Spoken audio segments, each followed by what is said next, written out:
Welcome back to Spotlight. I'm Edjuenka. This is our final segment. I'm here with Troy Christopher, businessman and the managing director of JTV, but also a person who is very active in community events and affairs, as well as pressed and aware of international issues.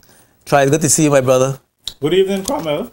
Yeah, I mean, it raining misinformation. You know, it's like we could use that in the farmer water. Raining misinformation. Raining misinformation. Raining lies. Hatchet job coming. They coming after. I mean, they coming after us. All guns blazing, hatchet swinging.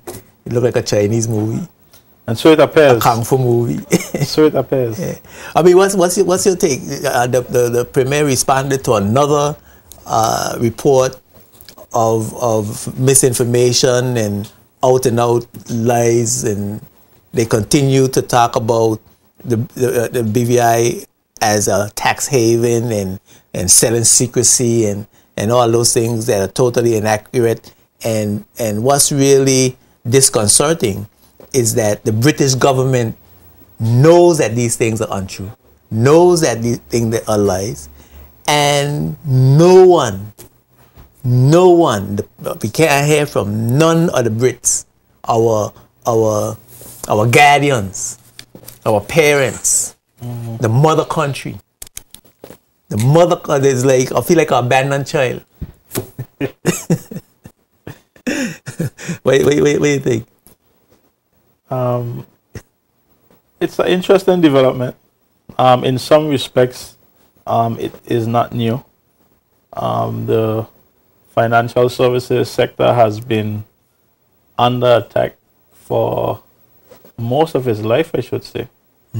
And as a territory, we have had some good stewards of it, and we've had to continue to evolve year after year to continue to defend the product and to continue to grow the product. So in some respects, the attacks really aren't new. What to me is interesting about this attack is that they've used so-called leaks that have come from some of the companies that do business in the sector, and they have called names, they have named names as their way of providing evidence that there's money circulating in these territories that is not being taxed. The question of it not being taxed isn't a new question, but they want to make it look like there's a lot of unacceptable money running through the territory, and they have sought to name names and make them public, and so that threatens the privacy of the information that we sell to a great extent. So the impact that that's having is not based on any illegality or any wrongdoing. Is just an embarrassment to the clients and to the territory. To a great extent, because I think if you look at this attack in two parts, the question would be, they use the word secrecy. The Premier went out of his way to say the BVI is not a secrecy jurisdiction, but they continue to use the word secrecy, they continue to use the word tax haven. The distinction has to be made for the public, because if you own a business, for instance, and you buy shoes from China, let's say you have a shoe company, you buy shoes from China or you buy shoes from Italy or whoever you buy shoes from, that information would show up in your bank account where your business is done and who your contact information is and where you get your stuff. Now, nobody has a right to that information. Nobody has a right to know who your contacts are. Nobody has a right to know where you're spending your money. How much money you're making. Yeah, and this goes for your personal information as well. If you're somebody who shop online, if you shop locally, nobody has a right to go into your account and see exactly where Cromwell is spending his money online and where he's spending his money locally and which shop he's spending it over here or left or right. That's considered your private information. Yes. No, it's not secret information. It means that if the police suspected you of having any kind of criminal activity, the information could be passed on to them. Secret information would be like a privilege, like when you go to a psychiatrist, or maybe the information between you and your lawyer. That's considered lawyer-client privilege. That information remains secret. It can't be used in court. It can't be revealed. No matter what, that's considered to be a secret. The companies that operate in the BVI don't operate under that type of a principle. They operate under a privacy principle, which means that it's your private information. Nobody has a right to it automatically. As a journalist, you can't go down to the bank and say, "Give me Cromwell's information. Let me see where he's spending his money." If the police had a concern, the police it's available to the police. It's available to the bank. And there's a legal procedure. There's a legal, which that information is given. There's a legal procedure in which in the way that information is supposed to be given, and the BVI has signed all these tax and information exchange treaties with, as the Premier said, more than 21 countries, including the US and the UK. Yeah. So the premise in which these tax information agreements is so that in the event of suspected wrongdoing, there is a process and a procedure by which that information is given. That's correct. Yes, that is correct. And privacy, I want to just add that privacy is a fundamental principle in the economic system of capitalism. Yeah, because it's my right to privacy. It's not secrecy. It's just privacy. It means that unless you have a good reason to reveal the information to my personal information, it has to remain private. That is not a right that everybody has to my banking information. Yes. And so that's to me the difference, that they're using these words secrecy. And so that's one thing that the Premier is seeking to correct. The other element to me that becomes apparent when I look at how the attacks has been structured is if their concern is illegal activity or persons having monies in the Virgin Islands that are criminals or whatever.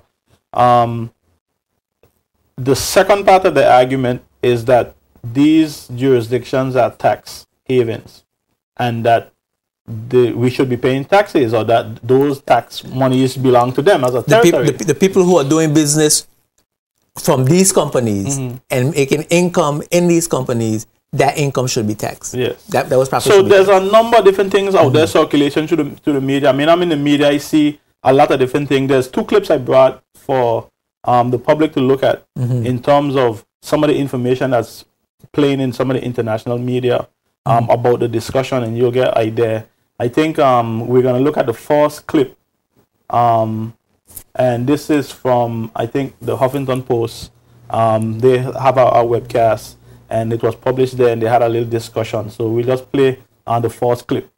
Secret records and files 160 times larger than the WikiLeaks cables have been made public as of 6 p.m. Eastern today. Records detailing the secret offshore holdings of politicians, business leaders, and companies in more than 170 countries and territories have been uncovered in a joint media investigation led by the International Consortium of Investigative Journalists. Joining us now with the details, we have HuffPost Washington Bureau Chief Ryan Grim coming to us today from New York City. Hey, Ryan. Hey, how you doing, Jacob? Good to see you. So, Ryan, what sort of information are we talking about here? Where did all of this data come from? The article that HuffPost is probably publishing right now mentions emails, account ledgers, and other files. So we don't know exactly, where this came from, but it is just a massive unloading of a cache of documents that exposes the complex trails that the elite around the world use to hide their money. And it doesn't just expose it, doesn't just expose the patterns, it exposes a lot of very particular people. And I want to ask you about that, Ryan. Here's the headline right now, and you can go into the resource well. We're going to push it into the resource well right now, so you can all go and take a look at the article. Secret Files Expose Offshore's Global Impact. What are the ramifications, Ryan? I'll ask you about some of the boldface names in a minute, but what are the ramifications of this information coming out into the public domain? The best you could hope for is that this embarrasses enough governments that they get together and do something about it. Who are some of these bold-faced names, Ryan, that stuck out to you in the reporting from the investigation? Well, they found Mark Rich's wife, with Denise Rich, something like $144 million stashed in the islands. He's the one that famously lobbied for a pardon for himself and got it, though. You have Imelda Marcos's relatives. So, the government there wants to know, what was this money that was stolen from the people? You have a ton of Russian oligarchs who are stashing their money there. More than 100,000 individuals, which is getting pretty close to not all of the people who are in this category, but it's a surprisingly small number of people who own an extraordinary amount of the globe's wealth. And so if you've snared 100,000 plus of them, that's a significant chunk of all of the people who are operating in this way. So if you look at specifically in that clip, they've talked about the information, they've named some names, they're making it seem like, there's this, they've used some specific names that we be familiar with, and saying, a significant portion of the world's wealth is, stored. They're using the reference as though the money is packed in these jurisdictions. Okay. Now, I want to ask you a question. There must be millionaires and rich people that have monies just like what the 144 million, millions of dollars in American companies and American banks as well. Mm-hmm. Right? Isn't that information private? What is the difference between having $100 million in an American bank and having $100 million somewhere in a bank in the Caribbean that came out of a transaction from your business company in the BVI? Well, there's a couple of slight differences, mm-hmm. but the main issue that imagine they have not said how much money resides within the United States banks, right? Or how much revenue, how much money resides in some of these other developed countries' banks. That's not their concern. Their concern is how much money is in your jurisdiction, because they consider the monies that are circulating in your jurisdiction to be their money. And I think that so they don't respect the fact that they have an income tax. I think one of the differences is that that money in their banks have to be reported by the owner so that he can pay taxes on that money. Yes. Because they have an income tax. Mm-hmm. We don't have an income tax. So they don't respect our law that we don't have an income tax. They have a perception mm-hmm. that it is an unfair advantage for you to not have an income tax. Because if you had an income tax, then they won't be an advantage to come into the Virgin Islands to do business or set up these companies. So our income tax would have to be the same structure as their income tax, because say if we had an income tax that was 4% and their income tax is 38%, that would still be a problem for them. Of course, they want to make sure that the benefits that you have, whether that's real or that's perceived, they think it's based around the fact that the people don't have to pay taxes on their money, or at least we only charge them on their transactions, and that's the reason why they're putting all their money within your jurisdiction. They're doing business in our jurisdiction. That's correct. Mm. And so, if you look at the full argument, it's all based around the fact that they, number one, are having some difficult economic times, mm-hmm. and they are looking for wherever money can be had. And let's look at the second clip. so that you could see specifically where the discussion evolves. It may have started out with them talking about the money and who all has money there, but now you're going to get at the core part of the argument, to me, which has been the foundation part of the argument all the time. But before we go to the clip, if someone had revealed information like that in the United States about the United States, about a person who had a company who had money in the United States, wouldn't that be an illegal act? You mean for if they release the information? Yes, of course. And we know that it's an illegal act, and our premier said that they retrieve the information through illicit means. The question is, for us is, we're the ones who have to find out, how that happened or why that happened. They're not concerned about that. This suits their purpose, and so they're not worrying about whether or not it was done illegally or not. They just want to show that there's tons of money flowing through the territories, and they're using words like secret and tax haven and all of these trigger words, even though they're not accurate. And Prime Minister David Cameron knows that they're not accurate, because he knows the transparency of the British Virgin Islands and overseas territories. Governor Boyd McCleary knows that they're not accurate. And yet, and these people are responsible for our national security, and yet we can't get no defense from these people who say they want to have a good relationship with us. Well, let's look at the second clip. And then I'm going to tell you my opinion on why they're not defending us. Okay. All right, let's look at the next clip. Offshore tax havens are an existential threat to governments as we know them. The way and the speed with which you can move capital around the globe undermines governments' abilities to fund themselves. It's as simple as that. Right now, the United States government and other governments are able to collect enough revenue from their populations to function. But as inequality continues to yawn and wealth continues to roll up to the top, and the top 1% continue to find these ways to hide their money, then that fundamentally changes the government's ability to offer basic services as it does today. So cracking down on this is genuinely an existential question for governments around the world. Ryan, you mentioned that this practice makes it hard for governments to fund themselves, but what are the ramifications for ordinary people, the American taxpayers? Is it fair to say we're paying higher taxes because of the report? There's potentially something like up to $1.6 trillion a year in lost taxable revenue? Well, no, I mean, there's no question about it. To the extent that deficit hysteria drives conversation around cutting spending and raising taxes, then the American people are suffering as a result of this. If you can't get money from the rich, then you're going to get money from somebody. You're going to get money from people who don't know how to move it around the globe or don't have the means to move it around the globe. These folks that work out of the Caymans and the Bahamas, they don't want somebody's $40,000 401k. You have to have something like 5 million or so just to make it worth their while to set something like this up. So the governments are going to go and find the money where they can, and that's going to be in transactions, sales taxes and taxing the incomes of actual working people.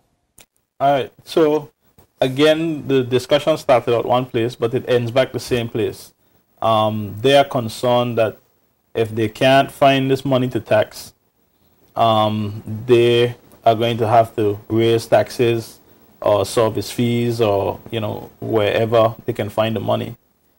And that has always been at the bottom of this debate. Whenever you turn it around, you're going to see people calling on Cameron to do something because these people are not paying taxes. But wouldn't a simple thing to do would be to raise the taxes on the money that the rich has in the countries themselves? Well, this is why they can't raise the taxes. They every time we see Obama had a hell of a time trying to get a couple of percent increase for rich people in the United States. Well, this is the interesting observation to me, that there's two schools of thought here about why they're not raising cane in the right places and why the UK is not defending us. The main two reasons, one would argue, would be that maybe they're happy to see it happen. They're in cahoots, as you were alluding earlier, and it seems suspicious. They're all doing a hatchet job on us, and they want to see the whole industry be dissolved, and maybe they're going to reap the benefits of money moving from us to their shores. But there's a second thought, and it goes along the lines that imagine the UK is taking over leadership of I can't remember the exact entity. The G8? No, it's the grouping where they're looking at all of these different problems that they have. Okay. And one of the challenges that a lot of the European countries are arguing is that they themselves can't find this money either. The money is moving all around the world. But if you pay attention to what's happening, global finance is the domain of London. It's the domain of the UK. These are the experts, the leaders in global, the real people behind all global finance. And if you look at the foundation of the companies that are set up in the BVI, these are vehicles that were created by these UK companies. And most of these companies here have offices in the UK, in Germany, and all over Europe and all over the world. That's right. If you look at the foundation of the people who are creating these vehicles and the companies who are operating, a lot of them are US and UK companies. And to a great extent, we are just watching the money pass through. So you wonder why Cameron may not say anything, or they take this, I call it bluster or fluff approach, to make it appear as though they really want to crack down, they really want to make this change. But when you have to look at what is being proposed that we sign.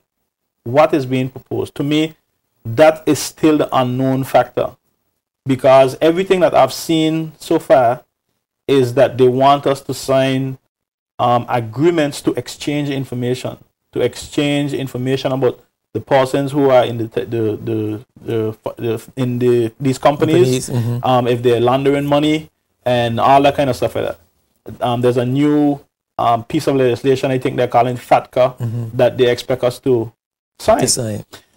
But if you look at it carefully, it's almost identical to what we've already signed.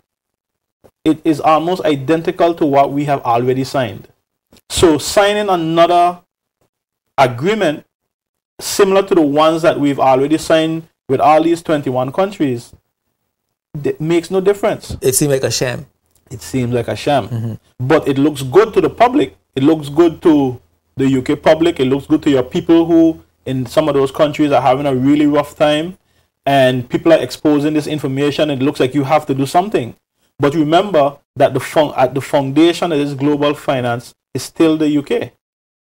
So they're trying to hoodwink the world into thinking that they're actually doing something. They may not necessarily be hoodwinking the world. They might be hoodwinking some persons who don't necessarily understand. They might be, because it's really interesting to look at what has happened with Europe. You remember that the whole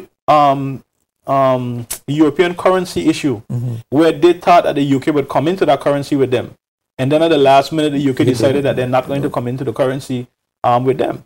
And then to find out now that all these vehicles came on Virgin Islands, Hong Kong, at the core of all of these vehicles, you still find the UK. You'll still find their companies. They're the ones who's actually making all the money. They're the ones who's owning all these banks and moving all this money. We getting some crumbs out of the deal. We just get a transaction fee.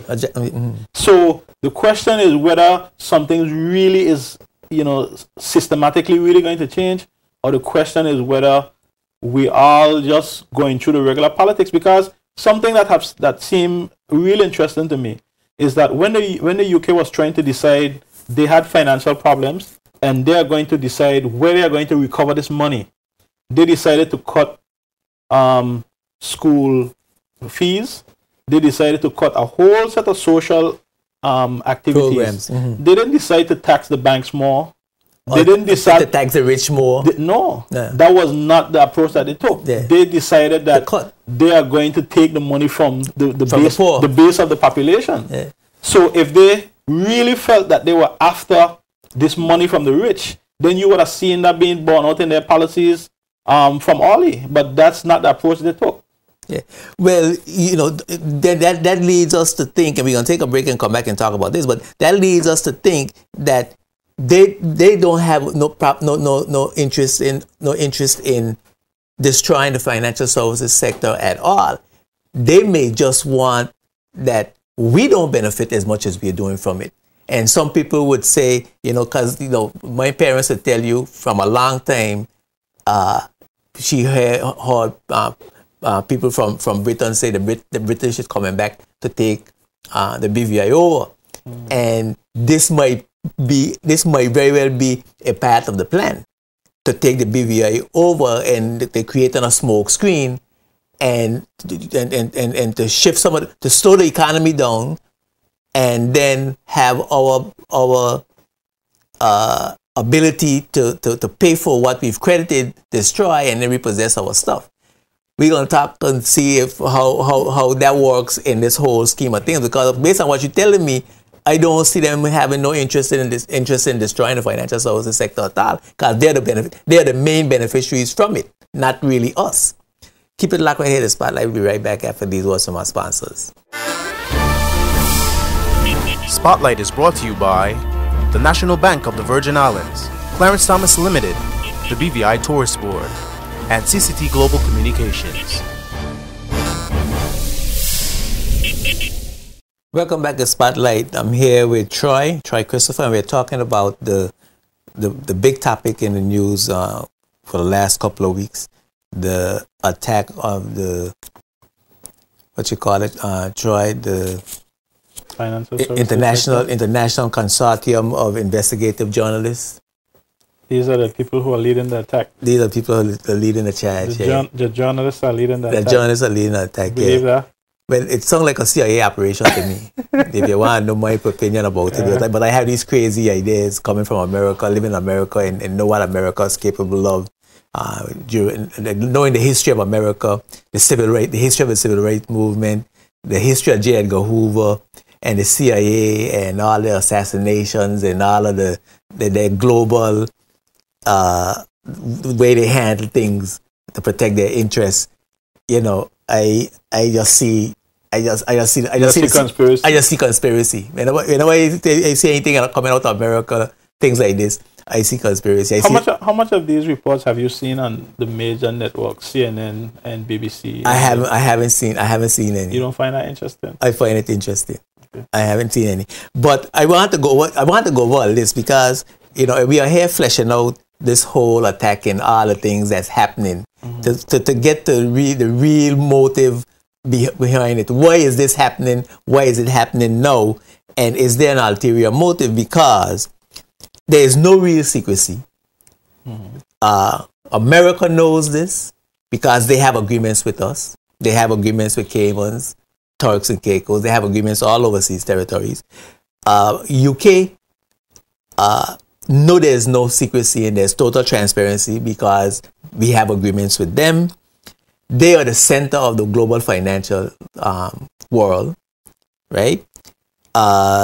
Their companies are the ones that make the real money, right? British companies make the real money. There's no significant amount of money that's stashed in banks in the Caribbean jurisdictions, right? I understand. So what is the real motive behind these attacks? I mean, yes, you're embarrassed.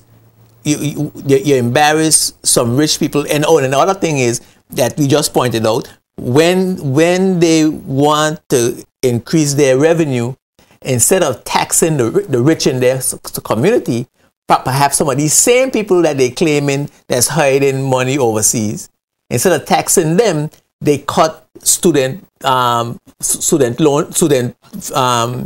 subsidies. You know, they cut social services. They cut all the programs for all the social programs to balance their budget. They balance their budget on the backs of the poor. Can't tax the rich. Anytime the word is, if you tax the rich, the economy gonna collapse because they ain't gonna have no money to reinvest in the economy. That's a usual phrase that you hear, right? You can't tax the businesses who making lots of profits. You can't tax the rich people because the rich have to invest that money into the country so it could trickle down to the poor. But you cut the services for the poor, right? So this whole thing is a big lie. Well, so what is the motive? What is their plan? Again, there's two schools of thought. There's one school of thought that say they don't like the amount of money that's remaining in some of these territories, and they're going to try to shift the money somewhere else. So we getting $500 for to register a business company in the BVI. I think it is. I know it used to be around that price. Yeah, but regardless of how much it is, if you look at our budget, at 200 million plus, $285 million, say. Yes. 60% of that is a drop in the bucket. So that's a clear example that right. It's not. It can't be that much money that they're after. It can't. Yeah. It can't be that. It can't be that. Yeah. Right. So they're after. So my view is that they're after our quality of life. You think that they're after the quality of life? It's a school of thought. Yeah. Because but again, I still think that if you look at this international global game, it's like the UK is allied with so many different people. Mm-hmm. They are expected to be allied with Europe, and Europe is having significant challenges. You can't be seen to be which end in our financial services sector will not solve. Well, still the goal is that monies are being moved around the world, and they consider them to be both, a lot of European or EU countries are saying that some of this is their money from Germany and France and these other places, and they can't get to tax them. And you can't, because you are the leader in global finance, you have to be seen to be prudent. You have to be seen to be, yes, I listen to your concerns. I'm going to cut back on all of these jurisdictions where this money is rampant and these tax havens and these secrecy places. So what are we going to expect them to sign? We're going to make them sign laws of transparency. We're going to make them sign laws of non-secrecy. We are going to make them sign laws that say if people are suspected for money laundering, they have to cooperate with us. We're going to make them sign all of these different laws.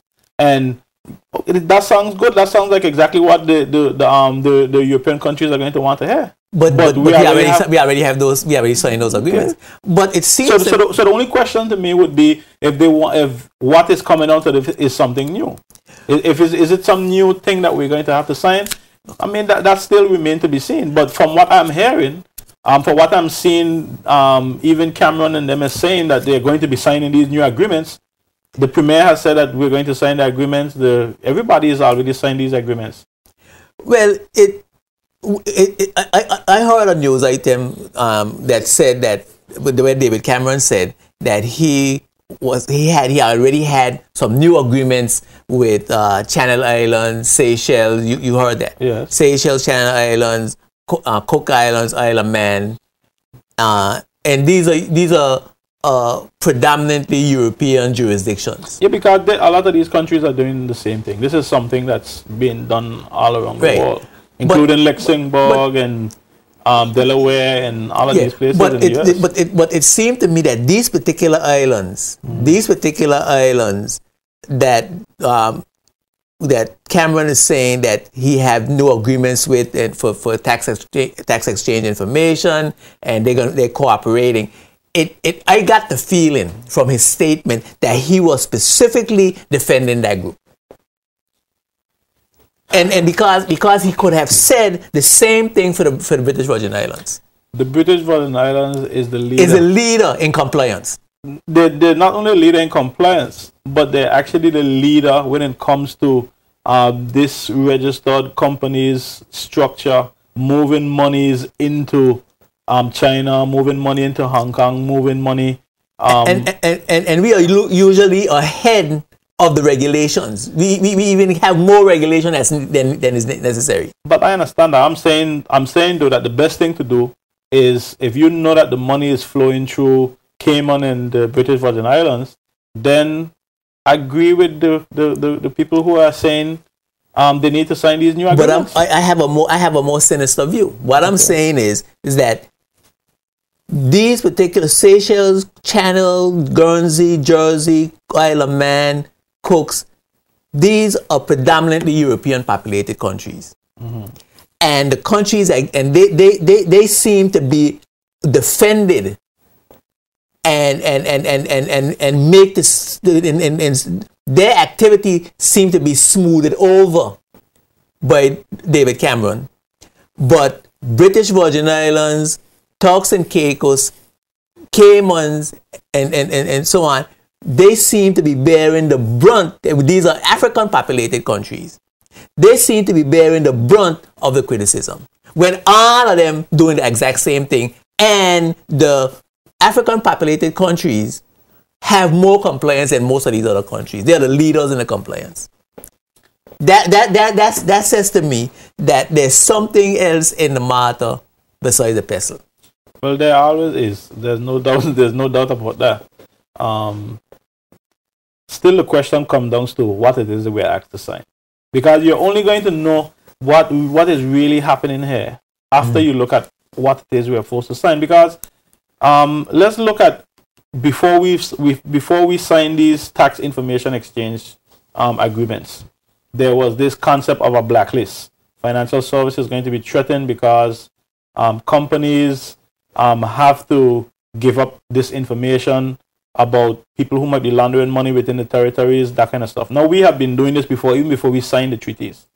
This was something that existed, but they created this whole structure of what is a blacklist and what is a grey list and what is full compliance. Yes. Okay, so we were ahead of that, and we were able to sign all of these tax agreements, which we already did before we signed the agreements. And okay, how much years later, they're back again at the same concern. Monies are flowing through your country and we can't tax them. And what they're asking us to do again, sign more of these tax information exchange agreements. So there's something fundamental in here. I think that there is this understanding of a globalized world as where we are right now. And in a global world, there are these entities that they're calling now international companies.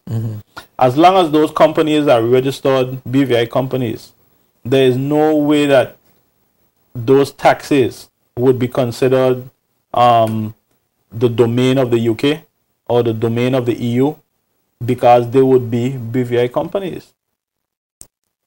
So even if I give you all the information about all the companies who are UK companies, it still would be a small amount of companies, because the vehicles that are set up as a BVI companies. But what I'm seeing though, is that the financial services sector is, shucks, I lost my train of thought. I'm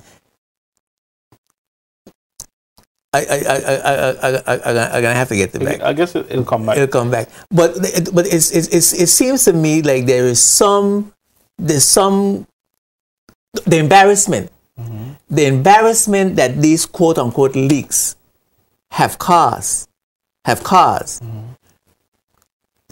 Give me the feeling that they are intending to scare away the persons wishing to open business companies in the BVI specifically, from opening those companies. They ain't really trying to stop. They ain't really trying to destroy the sector. What they're trying to destroy is our personal portion of the sector. Well, that's a feeling I get. The European countries have vowed to destroy the sector. But as you so aptly pointed out, they're not really making any moves to destroy the sector. They're paying lip service and they signing these agreements that are meaninless because the agreements already exist. On the UK side. Yes. But on the European side, they are avidly against some of these practices. And what I'm saying to you is that the UK is taking over, I think, chairmanship of this committee. I forget the name of the committee. So it would be a great idea to come to this new committee that they are now taking over with a handful of stuff in your hand saying, we have brought all of these new countries into compliance. They're all jurisdictions and we're responsible for them. Cayman and the British Virgin Islands, and we've now made them sign this new FATCA agreement where all of these money laundering and transparency stuff, they're going to have to comply with. So this whole thing is not serious. I'm not saying it's not serious. Everything is always serious, but the game in any business in any global business is you have to keep moving. It's like, was the gray list, the blacklist serious? Of course it was serious. If you didn't get into step, you would be blacklisted. So you're saying that this is a way to bring the BVI and other Caribbean jurisdictions under some kind of UK control, which it already is under. I mean, I don't understand. I don't look at it that way. I look at it as that people are always threatening your industry. You have to continue to evolve. It might be that some portion of the industry you lose a 10% or 20% of your industry, and you're going to have to grow it in a different type of arrangement. That's the way I look at it. Well, it's not that I don't see some of the motives being there, because when I look at these journalists who they're saying is behind publishing the information and embarrassing the information, I think that they've had to resort to journalists because I don't see the governments themselves doing this, disseminating this information. Right. So obviously there's a number of people and they're saying they're working on behalf of the public. Why wouldn't the government itself disseminate this type of information? I mean, the government's the one that's under threat. According to the clips that we saw, the government is their ability to get the money that they need to serve their people is under a serious problem because they can't collect this money. So why wouldn't the government? So for the same reason, look at this happen. We had look at the financial crisis. We had a lot of banks, both in the United States and in the UK. A lot of the portions of the crisis were caused by loans that were sold by those banks that people said should not have been sold, were set up poorly, and the money disappeared, or people couldn't pay back the money.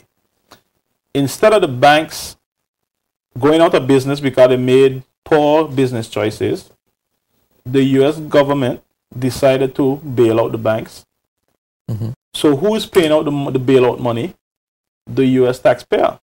Mm-hmm.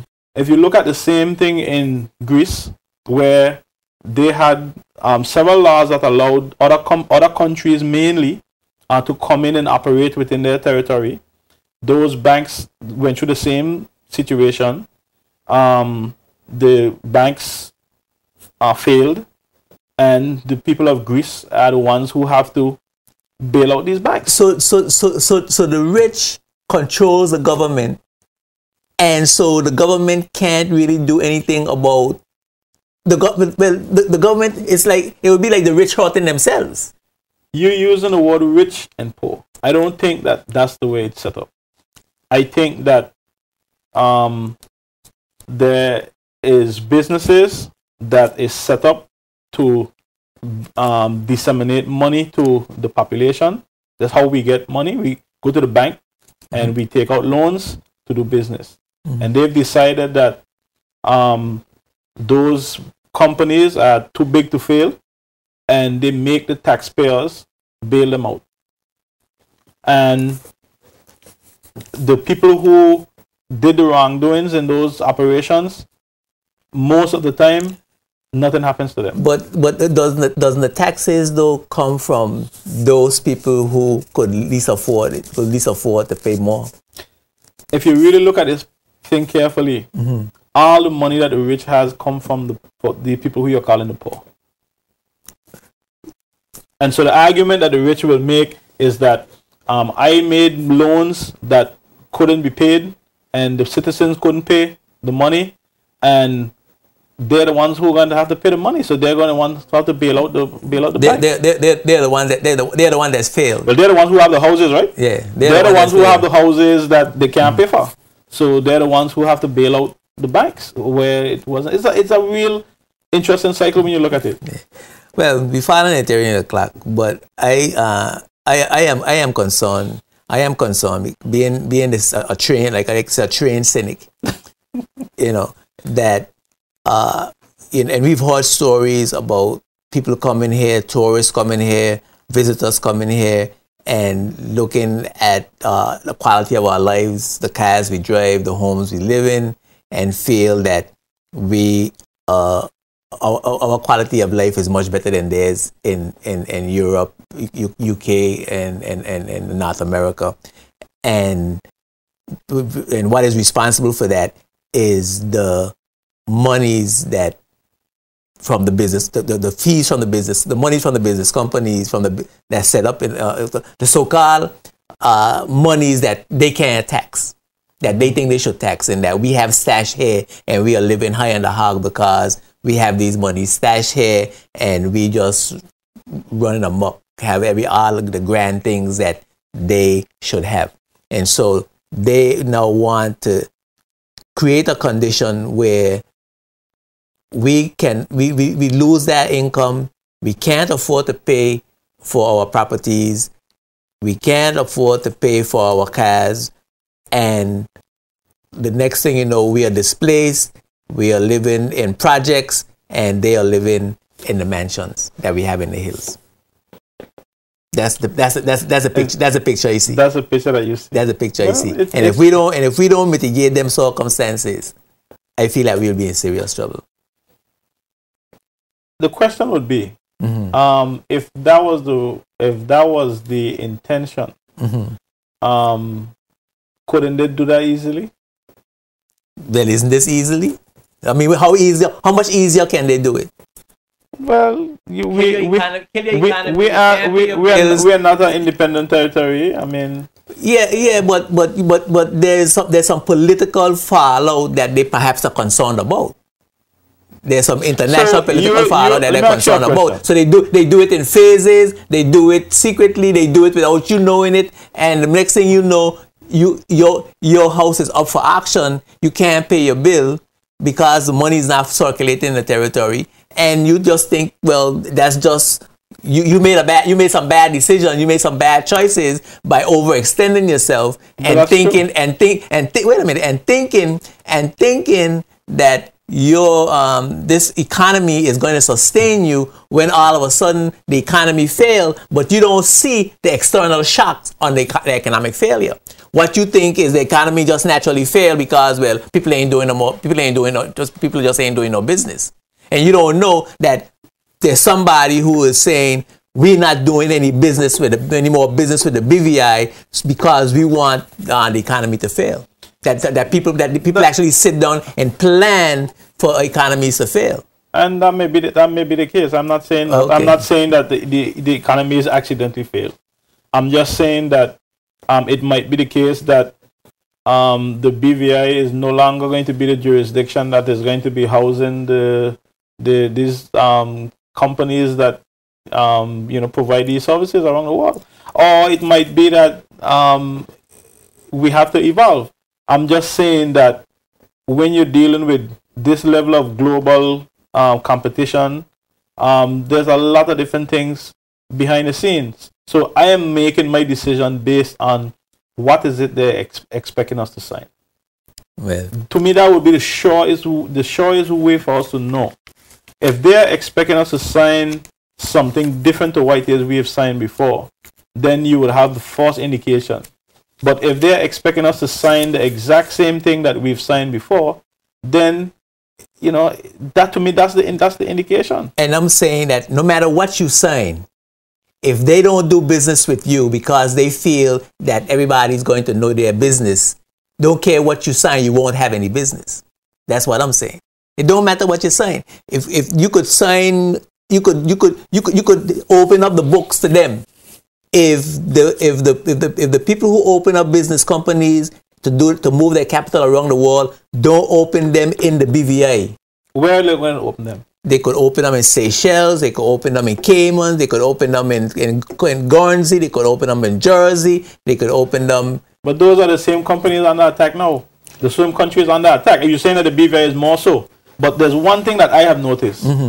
Asking some of these companies to bank their money in the US and in the UK, it's not going to happen.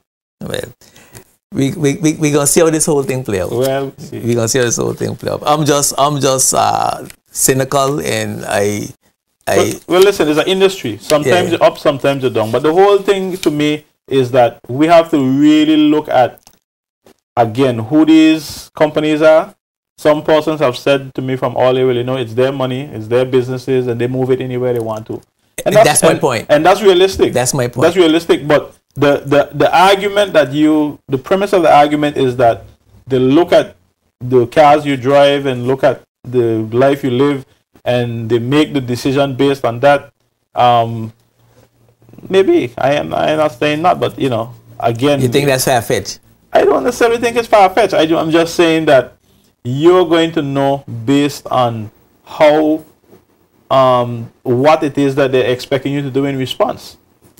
Well, what I see is that we have to plan a strategic response, and we have to plan as to how we are going to survive in the event that the sector fails. You know, this to me this is a wake up call. Well, that's a whole other discussion that I think that as a country we need to have, and we should have had a plan long ago. We should have been using the money that we take from this great opportunity, however long it lasted or how long it's going to last, to you know, build another sector. Build another sector. Stronger than it is. But there's something to be said, because most of the data is showing that the last decade or the last 2 decades, a lot of monies were passed through the BVI, trying to get these transactions. Let me just be a little more accurate. We've done a lot of financial transactions of people moving monies into China, investing in China. But this new decade coming up is going to be the wealth of China moving out of China into investing into the rest of the world. And so the BVI has decided to be ahead of the curve, gone to Hong Kong, and maybe set up businesses there, or financial center, so that when monies are moved out of China into the rest of the world, we use our reputation as a financial services jurisdiction to provide financial services for wherever people want money transferred around the world. And hopefully these so-called leaks and the continued attempt to tarnish our reputation will remain somewhat intact when it's time for us to try to reap the benefits from Asian investment. Well, that's the name of the game. When you're the lead dog, you're going to be attacked all the time. Well, thanks for that analysis. Thanks for sharing all this information, because I think that you were able to shed a different perspective. Well, a different perspective, because we've already gone through the sinister, the after us perspective. But I think that there's 2 perspectives there that we could look at. Next week, the spotlight will be on child abuse and how to identify and prevent child abuse. A sad situation is developed in our community where child abuse, the majority of child abuse is sexual abuse, and that's really a horrific situation that is developed in the BVI, a Christian community, a small, close-knit community, to have our children abused in that way is really a sad situation. A member of the Social Development Department will be here to discuss these issues. Our children, of course, are our most precious assets, so make sure you're here. Let's protect them. Make sure you're here to be a part of the discussion. Thank you for watching. Thanks for your words of encouragement. Your criticisms, continue to email us at. Forget the Spotlight is broadcast every Sunday at 2:30 p.m. here on JTV Channel 55. You also can view Spotlight on demand on the internet at jtvlive.net. I'm Edgerenka, reminding you that when the Spotlight is on, you see the facts. Peace and blessings. Spotlight is brought to you by Virgin Island Motors, Tortola Concrete Limited, Bolo's High Tech Printery, and H. Lavity Stout Community College.